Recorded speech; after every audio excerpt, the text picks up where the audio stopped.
Hey Doc Moon, it's Ivan. So here we go. Let's do this vlog number one. Here we go. All right. What does it feel like to be grounded? I think it's personally a relationship between the spine and the legs and the ground.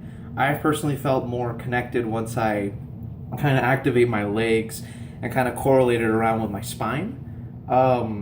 And yeah, no, it just feels as if like I acknowledge like the ground's there, kind of like in Silk's class, that the ground is there. And I found many times that I find myself having to like look at the ground and breathe and acknowledge that it's there before I do something. Like, yes, I think like 2 days ago I was not 2 days ago.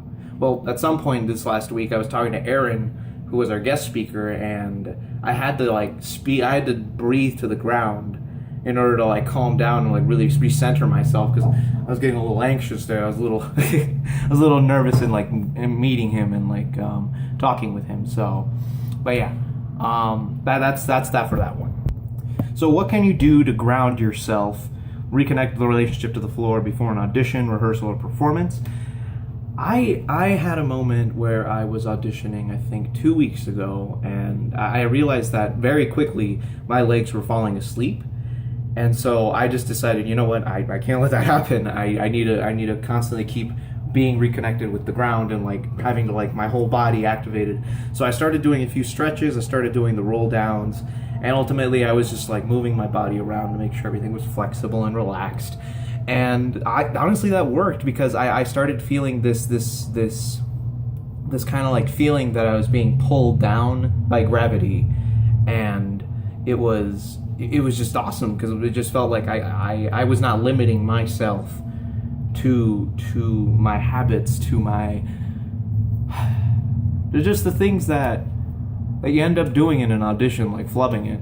Even in the audition, I had a moment where I knew the monologue very, very well, but what ended up happening was that I literally spaced on the whole entire thing.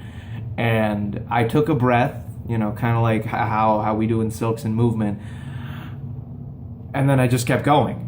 And it was a good pause, and I don't think it could have been translated as an acting moment for the people watching me, but like I didn't know, and at that moment I forgave myself, and that was awesome. I just I let go, and I just said, you know what, that happens, just let it go, let's keep going. So for the last question, how has feeling grounded affected your connection to a fellow actor in a scene, in this class, in another class, or in a performance? I personally feel as if once I finally feel grounded, I feel fully activated. I feel fully pulled down by the ground. It's almost as if like the tension is just flowing down out into the ground. And the ground is giving me like more like a relaxed feeling, more like relaxed like cells, if you will, into my body. And I think that's freaking awesome. And that honestly like leaves my body just open to all the impulses. It allows me for more focus, and it allows me to like really take in what's happening with the other actor. And honestly, like that's freaking awesome. I mean, I can't say very much for like in scenes in class. I know last semester I had a scene with Rebecca, and I felt more connected, but I didn't quite like feel 100% into it because I didn't understand it as full.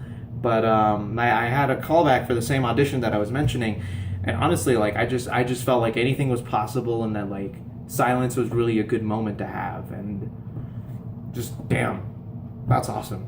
So yeah, I think I covered everything. So that's vlog one right there. I don't know why I do this, but it's cool. Anywho, cool. Have a great one, Doc Moon. I'll see you in class, and yeah, stay cool.